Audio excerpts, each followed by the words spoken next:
ഈ പെൺകുട്ടി ദിവസവുമാന പിണ്ടം ശേഖരിക്കുന്നു. അവൾ വില കൂടിയ വസ്ത്രം ധരിക്കുമ്പോൾ പോലും ദൃഢനിശ്ചയത്തോടെ ഇത് ചെയ്യുന്നു. പക്ഷേ ഇത് സാധാരണ പിണ്ടമല്ല, ഇത് സ്വർണ്ണ നിറമുള്ള കാപ്പിക്കുരുകൾ അടങ്ങിയിരിക്കുന്നു.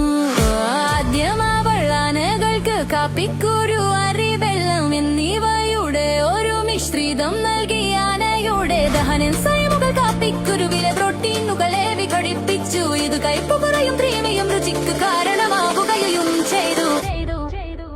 അവൾ ഈ മാന്ത്രിക കാപ്പിക്കുരുകൾ പിണ്ടത്തിൽ നിന്ന് ശേഖരിക്കുന്നു. അവ ലോകത്തിലെ ഏറ്റവും വില കൂടിയ കാപ്പുടിയ കാപ്പിയായി. മാന്ത്രിക കാപ്പിക്കുരുകൾ പിണ്ടത്തിൽ നിന്ന് ശേഖരിക്കുന്നു. അവ ലോകത്തിലെ ഏറ്റവും വില കൂടിയ കാപ്പിയായി മാറുന്നു. Black Ivory coffee.